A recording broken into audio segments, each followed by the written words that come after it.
જમાનો આવ્યો જે એમને કહેવામાં આવે છે પોલિટિશિયન, રાજકીય લોકો, પણ બધા રાજકારણી ખરાબ નથી હોતા.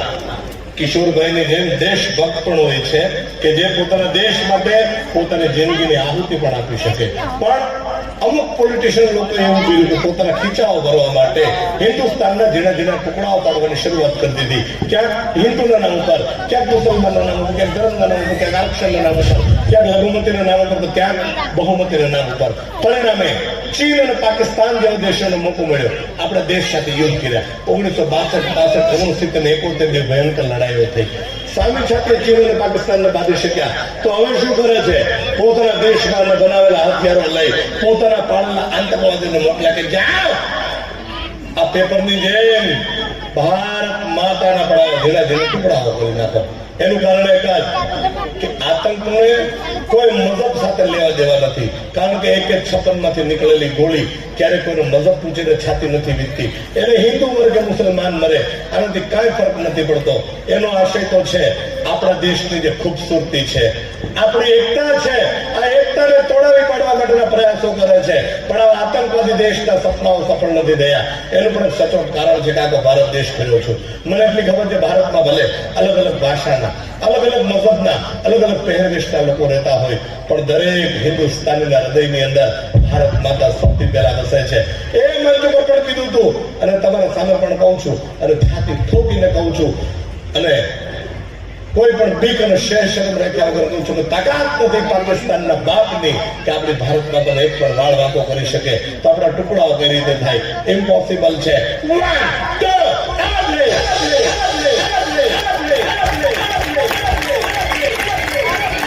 આપણા દેશના ટુકડાઓ કરવા અશક્ય અને ઇમ્પોસિબલ વાત છે. ફરી પાછું આખે આખું ન્યૂઝપેપર એઝ ઇટ ઇઝ કન્ડિશનમાં પાછું પણ બતાવી દો. કોઈને કઈ શંકા હોય, વેન હોય તો શંકા પણ દૂર થઈ જાય ને આખું પેપર પાછું જોવાઈ જાય. એ લાસ્ટ પેજ ઉપર જે ગુજરાત સમાચારની યોજના અને અહીંયા સુઝુકી કંપનીની મોપેડના ફોટોગ્રાફ્સ હતા એઝ ઇટ ઇઝ એમનેમ છે. એની પછીના પેજ ઉપર અહીંયા ગોરદાદાનો ફોટોગ્રાફ્સ હતો અને અહીંયા કલરફુલ ફોટોગ્રાફ્સ હતા એઝ ઇટ ઇઝ એમનેમ છે. વચ્ચેના પેજ ઉપર જે દિવાળીને લઈને ખુશખબરીઓ હતી, આખા દેશભરમાં ઉત્સવ મનાવવામાં આવ્યો, એના ફોટોગ્રાફ્સ પણ એઝ ઇટ ઇઝ એમનેમ છે. એના પાછળના પેજ ઉપર આપણા દેશનું અને આપણા ગુજરાતના ગૌરવ નરેન્દ્ર મોદી સાહેબના ફોટોગ્રાફ્સ પણ એઝ ઇટ ઇઝ એમનેમ છે. અને ફરી પાછું હેડલાઇન વાળું front page as it is એમનેમ છે. મિત્રો, મઝહબ નહીં સિખાતા, मजहब नहीं सिखाता, आपस में बैर करना हिंदी है, हम सब वतन है, ये हिंदुस्तान हमारा न हिंदू बनेगा और न कोई मुसलमान बनेगा, क्योंकि इंसानों की औलाद इंसान बनेगा. भाइयों बहनों, एक वक्त हमारा साचा हिंदुस्तानी तरीके एक वक्त एक ही साथ एक ही आवाज जरूर थी कहजो, भारत माता की वंदे. धन्यवाद. नमस्ते. सदा वत्सल्य मातृभूमि. आवજો.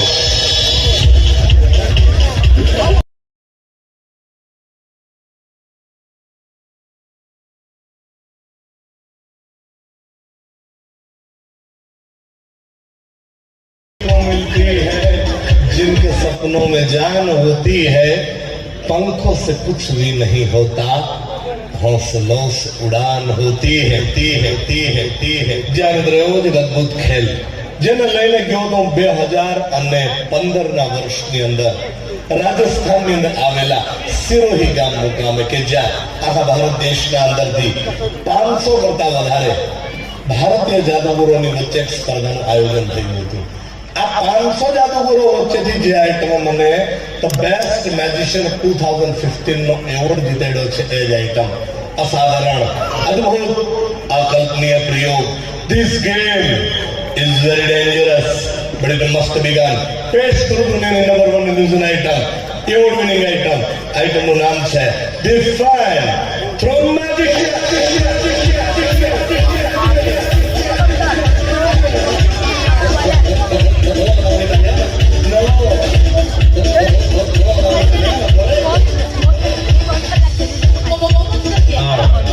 દર્શક મિત્રો, મારા પાસે છે અહીંયા એક હેવી ડ્યુટી 8 ફૂટનો ઇન્ડસ્ટ્રીયલ પંખો જેના અંદર સ્ટેનલેસ સ્ટીલના પાંખડાઓ લગાડેલા છે.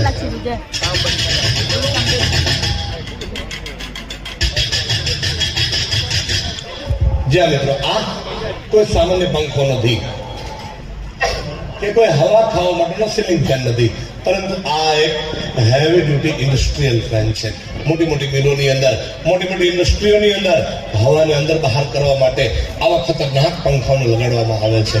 અને એટલો શક્તિશાળી અને રેઝર બ્લેડ જો શાર્પ બનાવવામાં આવે છે, કોઈ વ્યક્તિ કે કોઈ પક્ષી જો ચાલુ કન્ડિશનમાં આર પાર નીકળવાની કોશિશ કરે તો એના જેના જેના ટુકડા કરી નાખે એટલી તાકાત ધરાવે છે. એક ચેતવણી આપી દો, do not try this at home with any type of fan. એટલે કે આવો પ્રયોગ, આવો ખેલ ઘરે જઈને કોઈ પણ નાના બાળકોએ કે વડીલોએ કરવાનું નથી. જીવનું જોખમ ઉભેલું છે. આ પંખામાંથી કોઈ પાંખડું તૂટી અહીંયા બેઠેલા દર્શકોને કોઈને લાગી ન જાય, સેફટી પર્પઝ માટે આગળ જાળી પણ બનાવેલી છે.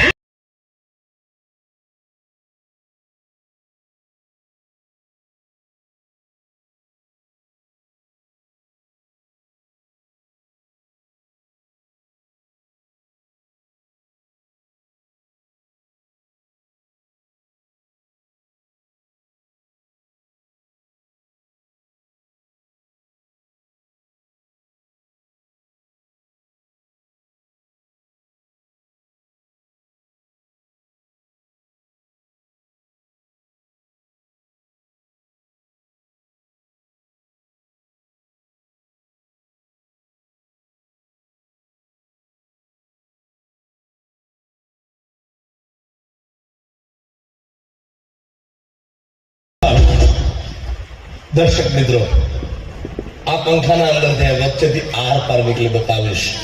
આપ કહેશો કેટલી વાર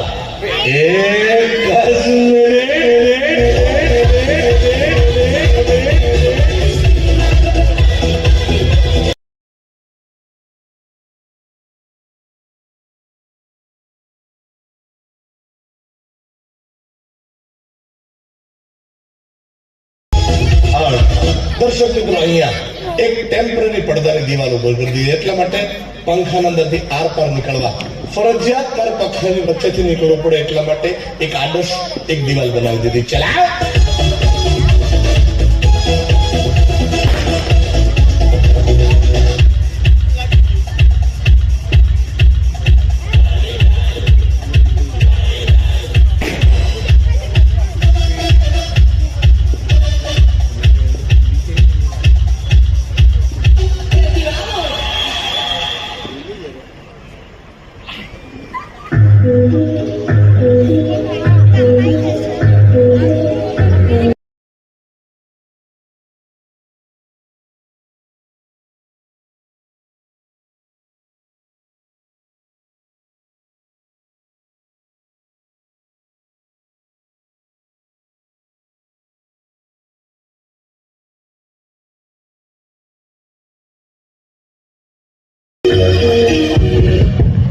જ્યાં દર્શક મિત્રો આપની નિગાહને બરાબરથી મારા પંખાના ઉપર, મારા પડછાયા ઉપર કેન્દ્રિત કરી રાખજો.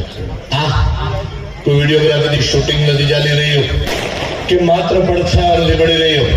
અહીંયા ઉભો છું, મારો હાથ બહાર કાઢી આપતો સિગ્નલ પણ આપું છું. બરાબર ખ્યાલ કરજો. લાઈટ સિગ્નલ માટે, હા બરાબર ખ્યાલ કરજો. પંખામાંથી આર પાર નીકળી જશે. રેડી 1 2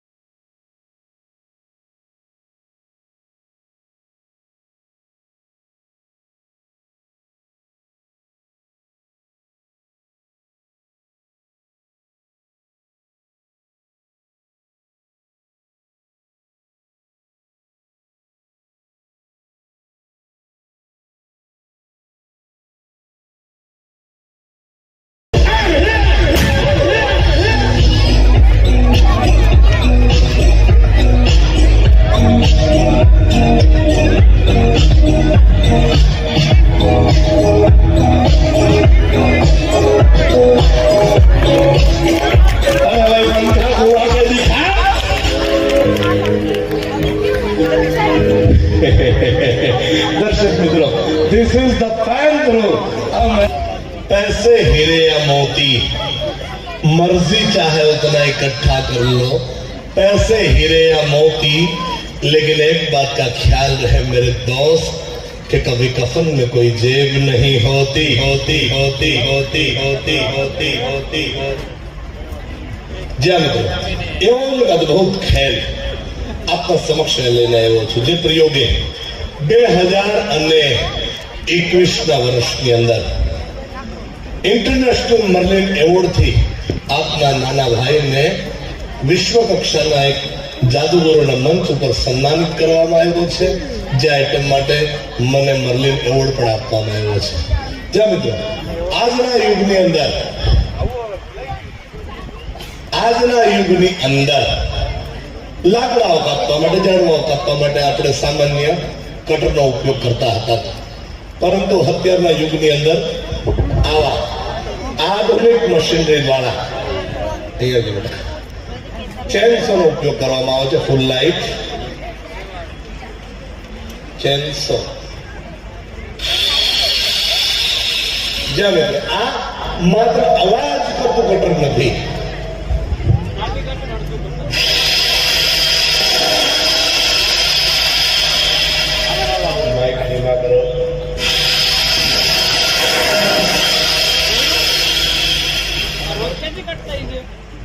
અત્યાધુનિક નવી ડિઝાઇન કરેલા કટરના ઉપયોગથી વિદેશોની અંદર મોટા મોટા ઝાડવાઓને કાપવા માટે લેવામાં આવે, ગણતરીના કલાકોમાં આખા જંગલને વેરી નાખે એટલા વિનાશક હોય છે. હવે જે આઈટમ પેશ કરવા જઈ રહ્યો છું તે આઈટમ મને 2021માં પહેલા કીધું એમ કે મને ભારતના પણ સર્વશ્રેષ્ઠ જાદુગર એવોર્ડ જીતાડ્યો છે. એ જ આઈટમ જ્યાં મિત્રો જે આઈટમ મારી માસ્ટરની સાથે ઓપન ચેલેન્જ છે કે આખા હિન્દુસ્તાનના અંદર, આખા એશિયા ખંડના અંદર જો આ ખેલા પ્રયોગ લાલુ ચુડાસમા સિવાય અન્ય કોઈ પણ જાદુગર ભાઈ પેશ કરી બતાવે તો એની હોસલા અફઝાઈ માટે, એને ઇનામ માટે મારા તરફથી 5,51,000 રૂપિયાનું ઇનામ આપવામાં આવશે. જ્યાં મિત્રો આપના સમક્ષ પેશ કરવા જાઉં છું વિશ્વનો 8મો અજુબો, જી હા, the ultimate cutting in Indian magic history, the bicycle mystery.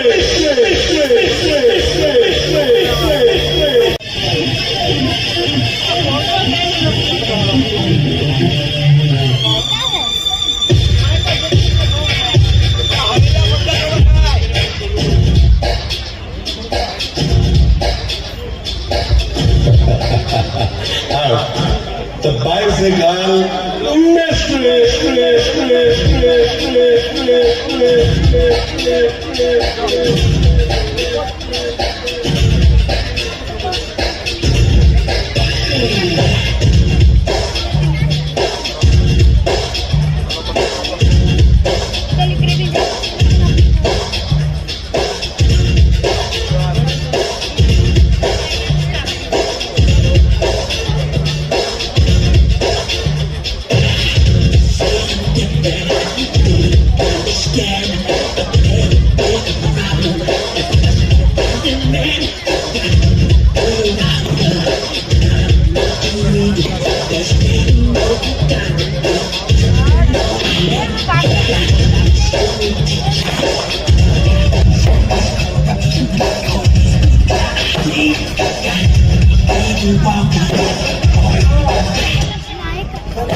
आप चली जाने बराबर की मानो तो जमा રાખજો.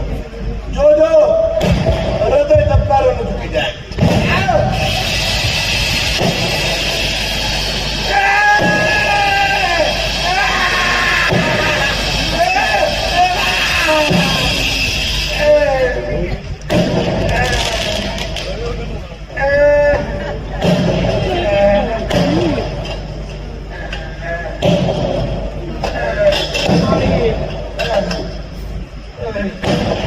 Yes, come on!